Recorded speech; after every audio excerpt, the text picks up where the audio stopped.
नमस्ते, जय हिंद। मैं हरिंदर फौजी।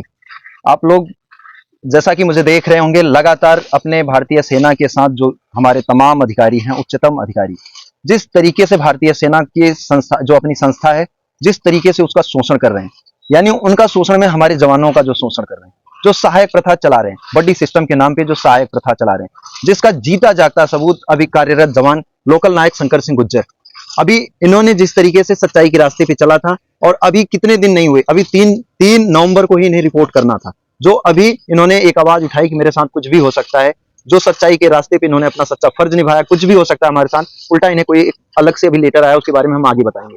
लेकिन ये भी अपने भारतीय सेना के ही जवान है, ये भी वही बड्डी सिस्टम, वही सहायक प्रथा की बात कर रहे हैं, जो कि मैं अभी अगले वीडियो में आप लोगों को दिखा चुका हूं।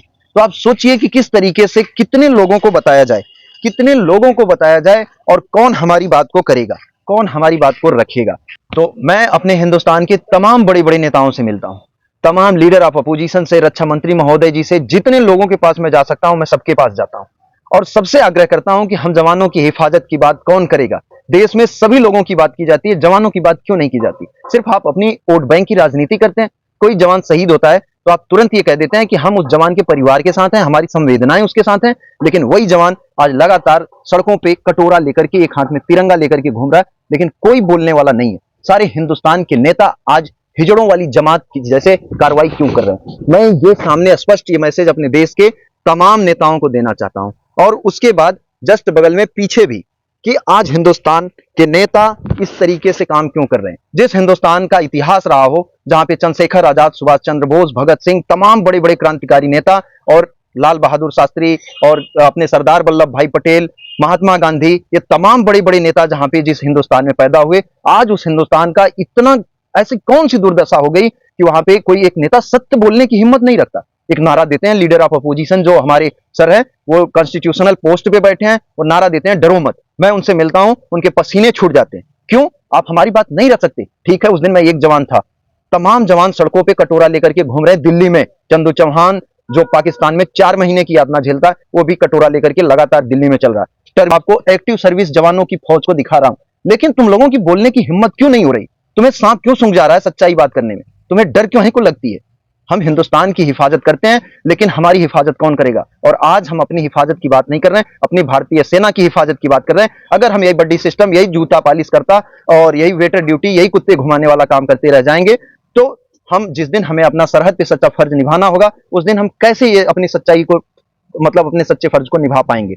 आप सोचिए, ये हम जवानों को इंसाफ नहीं मिलेगा, हमारी भारतीय सेना को इंसाफ मिलेगा। इसलिए मैं अपने तमाम देशवासियों से, मैं हिंदुस्तान के नेताओं से हाथ जोड़ जोड़ करके, अपील कर करके, कटोरा में भीख मांग मांग के थक चुका हूं। इसलिए मैं अपने देश के लोगों से, क्योंकि हमारे देश के लोग ही इन्हें कॉन्स्टिट्यूशनल पोस्ट पर बैठाते हैं, इन्हें नेता, मंत्री, विधायक, सांसद, इन्हें प्रधानमंत्री, रक्षा मंत्री हमारे देश के लोग ही बनाते हैं। इसलिए आज मैं इन लोगों से हार करके अभी अपने देश के लोगों से हाथ में कटोरा लेकर के और हाथ जोड़ करके न्याय मांग रहा हूं कि अपने भारतीय सेना को बचा लो, अपने जवानों को बचा लो। ये आप लोगों से हाथ जोड़ करके हरिंदर फौजी की विनम्र निवेदन और विनती है, अपील है, और इसकी एक जांच करा लो। कम से कम जांच करा के जवानों को भी न्याय दिला लो। सिर्फ वोट बैंक की और ये तमाम उल्टी सीधी राजनीति ना करो। और जो जवान जब ये तिरंगे में लपट करके आता है, तो उस दिन हमारे साथ खड़े होने की जरूरत नहीं है। सबसे ज्यादा जरूरत आज हम जवानों के साथ कंधे से कंधा मिलाकर खड़े होने की जरूरत है। इसलिए मेरा पुनः हाथ जोड़ के विनती है अपने देशवासियों से कि आप लोग ही हमें न्याय दिला सकते हैं। आप लोग जितनी इस आवाज को उठाएंगे, तभी हम जवानों को और हमारे भारतीय सेना को न्याय मिलेगा। क्योंकि ये शोषण, ये अधिकारी इस तरीके से कर रहे हैं कि हमारे दीमक के माफिक हमारे भारतीय सेना को कमजोर कर रहे हैं, दीमक के माफिक हमारे भारतीय सेना को खोखला कर रहे हैं। तो आप लोग ही इस सेना को बचा सकते हैं और अपने सेना के सच्चे सिपाहियों को बचा सकते हैं। ये हमें टर्मिनेट करते रहेंगे, फिर भी हम लड़ते रहेंगे। कब तक ये टर्मिनेट करेंगे, हम भी देखना चाहते हैं। कब तक ये टर्मिनेट लोगों को करते रहते हैं। और ये देखिए, ये सच्चे सिपाही हमारे भारतीय सेना के जवान। और मैं इसी वीडियो के माध्यम से अपने जवानों को भी मैसेज देना चाहता हूं, आप अपने अंदर की डर को निकालिए। आप देश की हिफाजत करने गए हैं, आप देश की हिफाजत के लिए अपने प्राणों का बलिदान दे सकते हैं, तो क्या इस लड़ाई को आप नहीं लड़ सकते? ये भी लड़ाई आपको ही लड़ना पड़ेगा। आपकी लड़ाई कोई नेता नहीं लड़ने आएगा, कोई मंत्री नहीं लड़ने आएगा। आज ये हमारे देश का दुर्भाग्य है। सोचिए कि हम अपने प्राणों का बलिदान दे देते हैं, लेकिन मीडिया 2 मिनट हमें हमारे दर्द को अपने टीवी चैनल पे नहीं दिखा सकती। सोचिए ये कितना बड़ा दुर्भाग्य है। और आज अगर जवानों को न्याय नहीं मिला, तो ये हिंदुस्तान की आवाज को दबाया जा रहा है। आने वाले समय में आप लोगों की आवाज को दबाया जाएगा, क्योंकि अब सोच सकते हैं जो अपने प्राणों का बलिदान दे रहा है उसकी आवाज को अगर इस तरीके से कुचला और दबाया जाएगा तो आने वाले समय में क्या होगा। इसलिए आप लोगों से बार बार विनती है कि आप लोग ही जवानों की हिफाजत का जिम्मा आप ही लोग उठा सकते हैं, और मुझे पूरा विश्वास है कि हमारे देश के लोग हम जवानों को पक्का न्याय दिलाएंगे, जिससे हमारी भारतीय सेना को न्याय मिलेगा। जय हिंद, वंदे मातरम, इंकलाब जिंदाबाद, भारत माता की जय। भारत माता की जय।